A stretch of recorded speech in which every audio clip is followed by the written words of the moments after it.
OK. Excusez pour la coupure sec. Ça a l'air que je peux pas dépasser ben les 15 minutes quand que je fais un enregistrement avec cette charmante caméra. Faut que je me débrouille avec ce que j'ai. Donc, on était toujours dans l'ecstasy et je parlais des cas de surdose. Donc, ce que ça pouvait donner, des espaces au niveau de la mâchoire, même pas besoin d'être en surdose là, pour avoir la mâchoire vraiment là, très là, poignée ensemble comme dans un étau où les gens vont grincher les dents, vont même aller jusqu'à s'aplatir là, le dessus des dents, tellement qu'ils vont les faire travailler ensemble. Peut-être, en tout cas, ceux qui ont fait des lectures ont sans doute eu une petite surprise lorsqu'ils ont lu le petit paragraphe ici qui n'était pas souligné. L'ecstasy a causé quelques morts au Québec, même quelques, c'est maintenant plusieurs. Certains par arrêt cardiaque, la majorité, et d'autres par explosion de la vessie, suite à une surconsommation d'eau. Là, il faut s'entendre. Explosion de la vessie, on ne parle pas de quelqu'un qui boit, puis on est... Là, ça explose, ça arrose tout le monde. Là, hein? OK, on comprend que la vessie, c'est une poche qui est très solide, qui s'étire. Quand elle est rendue à son maximum, c'est un peu comme une ballonne. Qu'est-ce qui peut arriver? C'est qu'il va y avoir une fissure qui va se faire. Alors, à ce moment-là, c'est plus au niveau d'une hémorragie interne qui pourrait se produire à l'intérieur du corps là, que quelque chose qui arrose tout le monde alentour. Aussi, dans plusieurs recherches maintenant, on a trouvé qu'il y a des liens qui se font entre certaines terminaisons des cellules nerveuses, notamment au niveau de la sérotonine, la dopamine, puis de l'ecstasy, et un lien avec la maladie de Parkinson. Donc, on sait qu'il y a des liens qui se font, même qu'il y a eu des tests qui ont été faits sur des gens qui souffraient de Parkinson pour voir l'effet du MDMA, et il y en avait même que les tremblements cessaient complètement, étaient capables de marcher, des gens qui étaient plus capables de se déplacer qu'avec des marchettes, puis de façon très pénible. Malheureusement, l'effet ne dure pas, donc on ne peut pas utiliser ça comme traitement, mais on sait qu'il y a un lien. Là, de plus en plus, on s'inquiète à savoir si éventuellement ceux qui ont consommé beaucoup d'ecstasy vont être plus sensibles, naturellement plus tard dans leur vie, à développer la maladie de Parkinson. Ça se pourrait. C'est toujours le temps, hein? Ça prend toujours des études, là, on appelle longitudinales, 25-30 ans, qui nous permet de développer ces choses-là et de les savoir vraiment là, et de pouvoir les affirmer. Que, malheureusement, ceux qui ont consommé beaucoup il y a 10 ans, on va le savoir peut-être dans 20 ans, ils sont un peu les cobayes là, dans tout ça.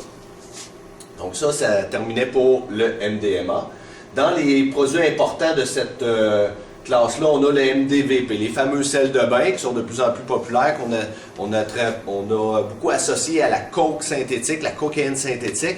Donc ça serait un des produits, parce qu'on pourrait mettre n'importe quel autre amphétamine, ça ferait pareil là, dans la cocaïne synthétique. Mais le MDVP, nouvelle molécule, facile encore une fois à produire, très très puissante, beaucoup d'effets différents, donc c'est ce qui fait son attrait. C'est une drogue par exemple qui amène aussi beaucoup d'effets secondaires, de crise, de paranoïa et tout ça, donc c'est peut-être pour ça des fois il y en a qui font attention.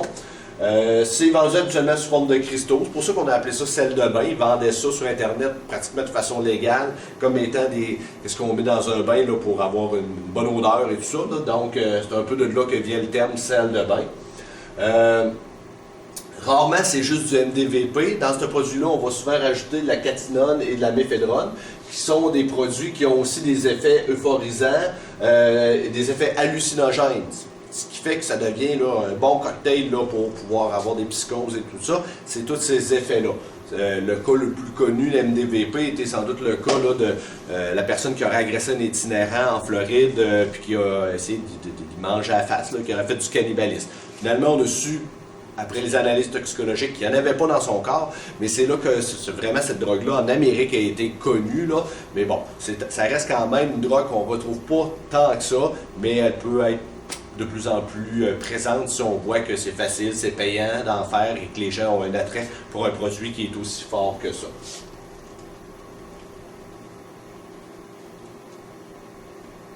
Ensuite, les autres produits ne seront pas matière à examen, c'est pour votre connaissance personnelle. Ce sont des psychostimulants, mais quand même moins forts que tout ce qui revient des amphétamines. Donc, l'éphédrine, pseudoéphédrine, on va trouver ça beaucoup là, dans les produits en vente libre là, pour traiter la congestion nasale, les allergies et tout ça. Tous les produits qu'on veut qui gardent éveillés, on va rajouter ça.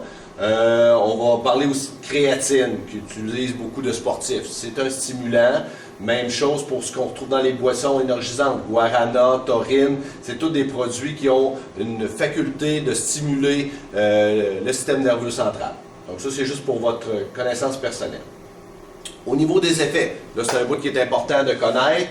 Euphorie, amélioration de l'humeur, c'est habituellement l'effet numéro 1 qui fait que les gens vont consommer de la cocaïne pour « Hey, yes, ça me stimule, mais je me sens de bonne humeur et tout ça, je suis party, je fais le party dans ce temps-là. » Il y en a aussi qui vont consommer de ces produits-là ou du méthylphénidate, du Ritalin, du Concerta à des buts intellectuels. Donc plus de créativité, plus de vigilance, performance intellectuelle. Les gens qui ont beaucoup d'études à faire, on pense souvent en médecine, en pharmaco, là. Donc vont prendre ces produits-là, le cerveau est stimulé au maximum, tu restes réveillé, donc ça permet d'étudier plus longtemps.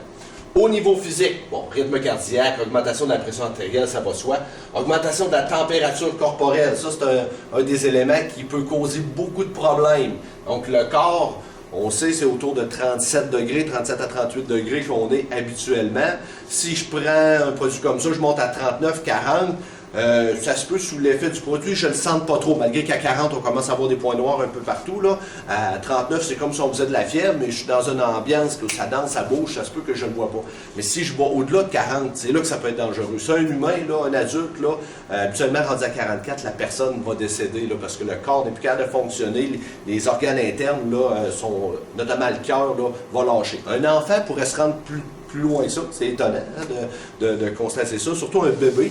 Les bébés sont capables de tolérer beaucoup de la chaleur là, du corps lorsque le corps se défend contre un virus, notamment, là, ils vont faire de la fièvre. Mais au niveau adulte, là, rendu à 42, 43, on est habituellement là, à l'hôpital, puis 44, là, on peut en décéder.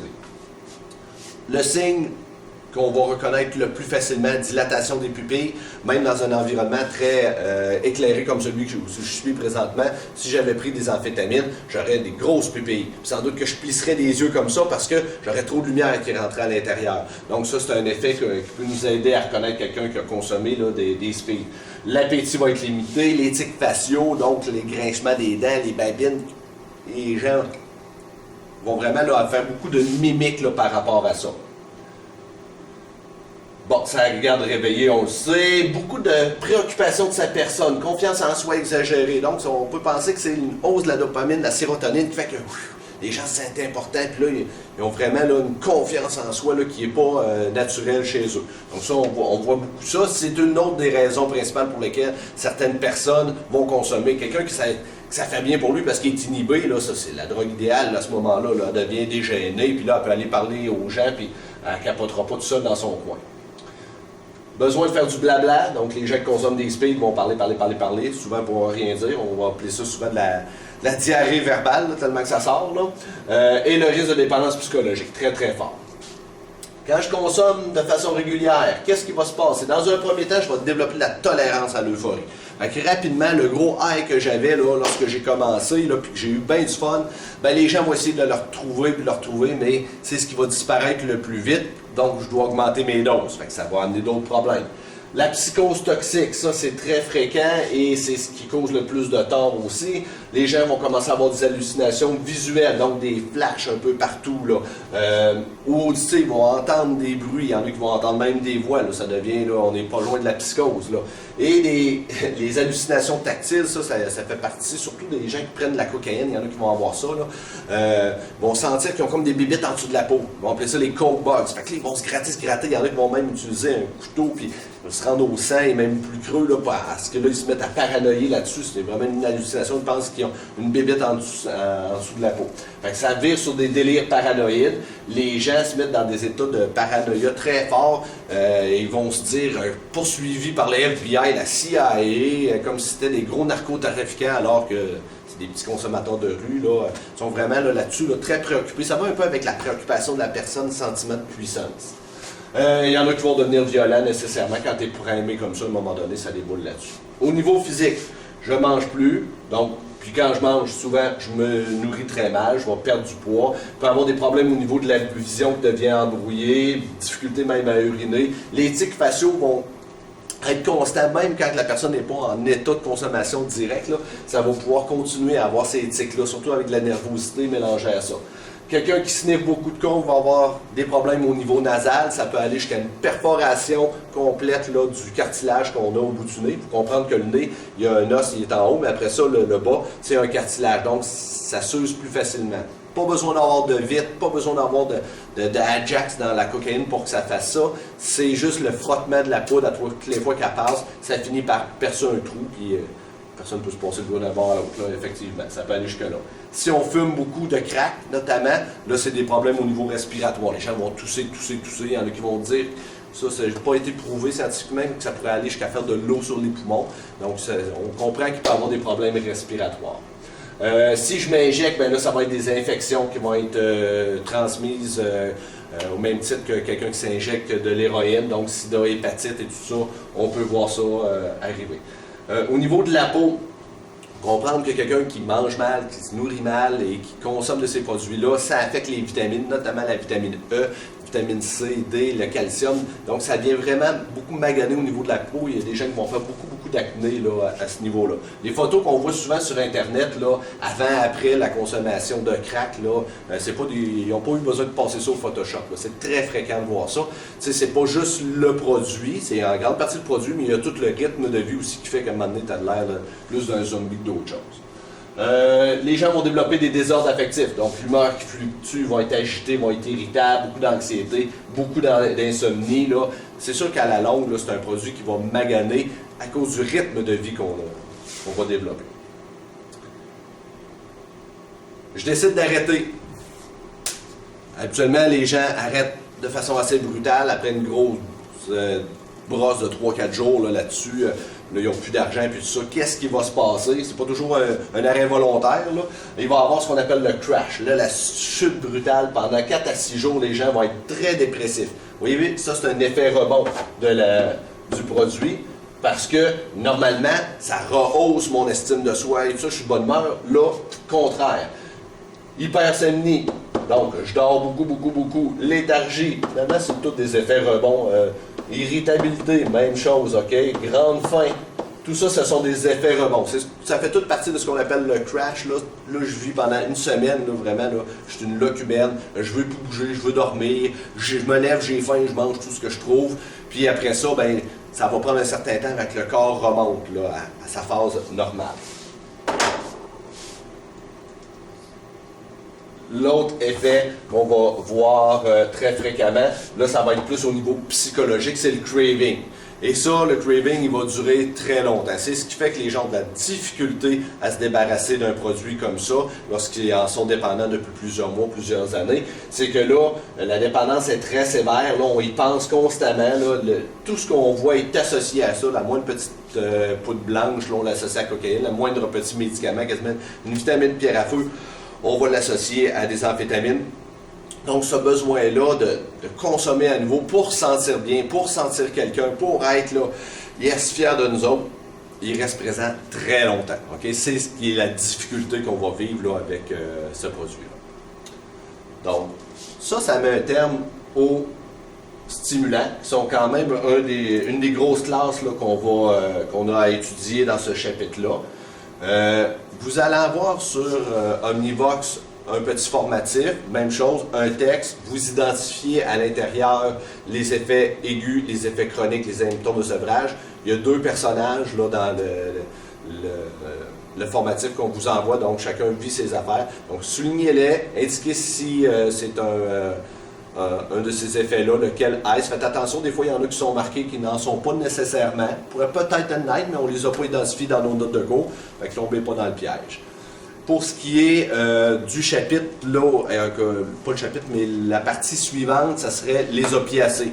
On va sauter pour l'instant les hallucinogènes, on va y revenir plus tard. Donc les opiacés, vous allez avoir à regarder une vidéo en ligne qui dure environ 20 minutes. Je vais vous mettre le lien également sur le Mio parce que vous devez passer par Omnivox pour aller voir cette vidéo-là via le site de la bibliothèque. Là. Je vais tous vous expliquer ça comme il faut sur Omnivox. Fait que vous écouterez cette vidéo-là. Idéalement, écoutez-le peut-être là, lundi ou mardi, juste avant le cours, parce qu'on va recommencer le prochain cours avec un retour sur cette vidéo-là. Et avec ça, on va être rendu à la même place. On va avoir rattrapé là, presque notre cours au complet. Donc, merci beaucoup de prendre de votre temps de relâche pour pallier à ces problèmes qu'on a là, de gestion d'horaire cette session-ci. J'ai bien hâte de pouvoir en classe pour de vrai. Ça fait très longtemps qu'on s'est vu, il me semble. Bye!